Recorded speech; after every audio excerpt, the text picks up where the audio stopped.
네, 오늘 마켓 에이컷은 로봇 사진을 준비했습니다. 로봇 관련된 기업들이 오늘 시장을 이끌고 있는 주역 중에 하나인데요. 미국이 중국을 견제한다는 소식이 지난주부터 들려오면서 로봇 관련된 기업들로 메이저 수급이 유입되고 있습니다. 과연 코스닥의 상승 랠리를 이끄는 새로운 주도주가 될 수 있을까요? 그 이벤트들을 함께 확인해 보겠습니다. 가장 먼저 지난주부터 꾸준하게 들려왔던 로봇의 대표적인 모멘텀은 미국에서 중국산 로봇에 대한 수입 규제 카드를 꺼내 들었다는 것입니다. 지금 사진으로 준비한 로봇은 중국의 유비텍 휴머노이드 로봇 사진을 준비했는데요. 미국의 연방통신위원회에서 해외에서 생산된 휴머노이드나 사족 보행 로봇에 대해서 국가 안보에 위협되는 장비로 규정을 하고 신규 모델 승인을 제한한다라는 이야기가 들려왔습니다.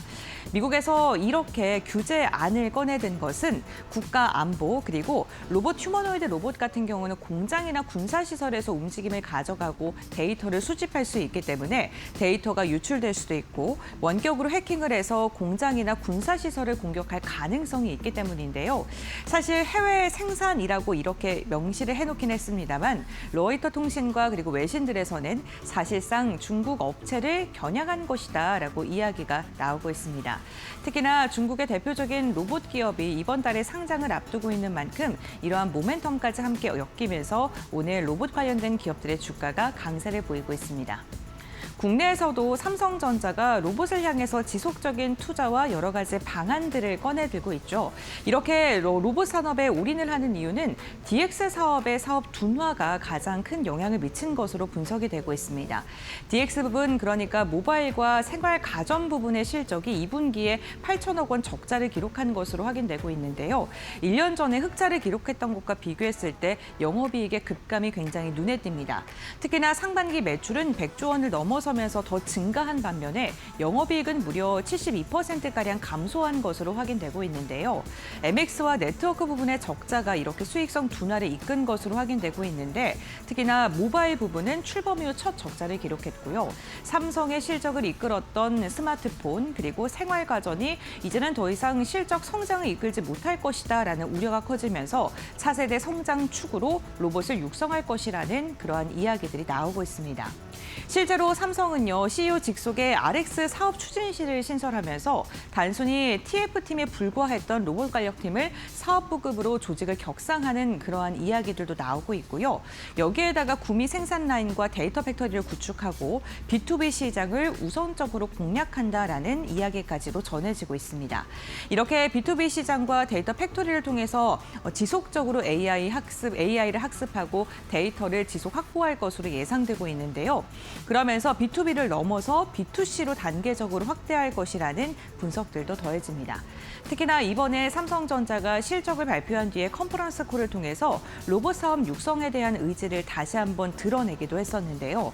해외에 있는 유망한 로봇 스타트업에 대한 M&A까지도 검토하고 있다라는 이야기까지 전해지면서 삼성이 로봇에 얼마큼 진심인지를 또 다시 확인해 볼 수 있었습니다. 그렇다면 로봇에서 가장 중요한 건 무엇일까요? 로봇이 점점 더 진화하면서 이제 단순하게 명령을 받고 움직이는 로봇을 넘어서 피지컬 AI, 그러니까 스스로 상황을 인식하고 생각하고 진화하는 로봇 시대로 변화하고 있는데요. 지난주였죠. 제미나이, 그러니까 구글에서 로보틱스 2를 발표를 했습니다. 그런데 한 단계 더 업그레이드된 이 기술력에 또 세계 시장이 놀라움을 금치 못했는데요. 가장 큰 차이점은 로봇을 두 가지로 분류를 해서 단순히 움직이는 것을 넘어서 생각하는 AI, 그러니까 인간의 뇌의 역할을 하는 AI와 몸의 역할을 하는 AI를 분류했다는 것에 시장은 놀라움을 금치 못했습니다. 위쪽, 그러니까 뇌라고 생각을 하시면 좋을 것 같은데요. ER 부분에서는 추론과 계획 판단을 진행을 하고요. 하위 모듈로 전달을 하게 되면은 VLA에서는 실제로 사람의 몸처럼 움직임을 표현을 하게 됩니다. 그래서 단순하게 상반신에서 움직이는 것을 그쳐서 이제는 전신으로의 제어가 가능해진 것은 물론이고요. 오랜 시간 여러 가지 단계의 학습과 그리고 행동이 가능해지기도 했습니다. 다수의 로봇과 협업을 지원할 수 있는 그런 기능까지도 넣었다고 하고요. 여기서 중요한 건 데이터가 많이 필요한 게 로봇인데 200개 미만의 데이터로도 신규 학습이 가능하다는 것 또한 시장에서는 굉장히 놀라움을 표출했습니다. 우리나라에서 중요한 건 현대차 보스턴 다이나믹스 아틀라스에 이번 로보틱스 2가 기대가 또 적용이 된다고 하는데요. 구글과 현대차의 협력으로 인해서 현대차의 로봇 시장의 성장이 더욱더 가속화될 것이라는 기대감이 나오고 있습니다. 실제로 현대차 같은 경우에는요, 데이터를 수집하는 데 진심인 기업이기도 하죠. 보스턴 다이나믹스는 현대차 핵심 로봇 계열사인데 휴머노이드 아틀라스를 지속적으로 개발하고 있고요. 연간 3만 대의 생산 체제를 추진할 예정입니다.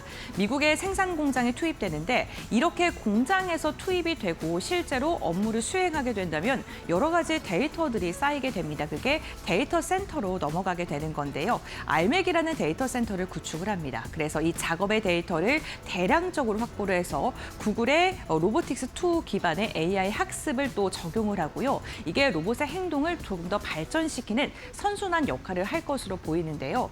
우리가 학교에 가서 수업을 듣고 그리고 지식의 수준을 함양시키는 것처럼 아틀라스는요. 알맥이라는 데이터 센터를 통해서 로봇의 아틀라스 행동이 점점 더 정교화되고 그리고 사람과 점점 더 비슷해지고 업무의 효율성이 더 좋아질 예정이라고 합니다.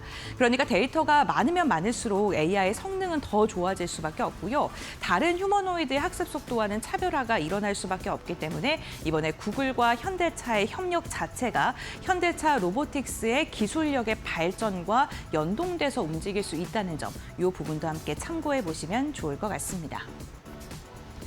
국내 대기업들의 로봇 전쟁은 점점 더 본격화가 되고 있습니다. 삼성전자는 대표적으로 지금 TF팀을 사업부 쪽으로 격상을 하기도 했고 M&A에 대한 이야기까지 나오고 있는데요. 삼성전자는 AI와 반도체를 기반으로 해서 휴머노이드 로봇 시장을 좀 선점하겠다라는 이야기가 나오고 있고 제조와 물류에서 B2C로 확대를 할 예정이기도 합니다. 그러면서 그룹 차원에서 투자를 좀 지속적으로 하고 있다는 게 가장 큰 특징이라고 봐주시면 좋을 것 같고요. LG전자 같은 경우에는 피지컬 AI 생태계를 구축하기 위해서 여러 가지 방법을 꺼내들고 있는데 대표적으로 지금 엔비디아와 협력 관계를 갖고 있다는 것에 시장은 주목을 하고 있습니다. 특히나 홈 물류 서비스 로봇의 강점을 갖고 있는데 이 LG전자가 가전 부분에 특히나 모터 부분에서 기술력이 굉장히 좋지 않습니까? 이런 게 액추에이터라던가 모터, 센서 이 부분에 세계 시장에서 견주어도 독보적인 기술력을 갖고 있고요.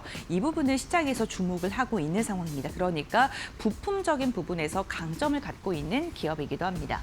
현대차 그룹 같은 경우에는 보스턴 다이나믹스 중심으로 휴머노이드를 개발하고 있고요. 구글과의 협력 관계를 공고히 하고 있는데요. 실증 데이터를 수집할 수 있다라는 점에서 시장에서는 좀 이 부분을 주목하고 있다는 점을 기억해 주시면 좋을 것 같고요. 글로벌 휴머노이드를 선도하고 있는 기업이기도 한 만큼 앞으로 데이터 확보에 얼마큼 더 투자를 할지 이 부분을 좀 주목을 해보시면 좋을 것 같습니다.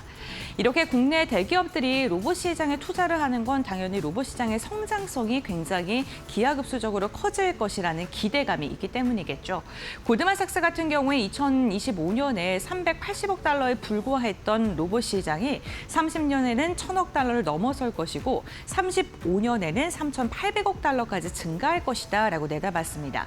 그러니까 적게는 8배 그리고 많게는 10배가량 시장이 성장할 것으로 예상을 하고 있는 거고요.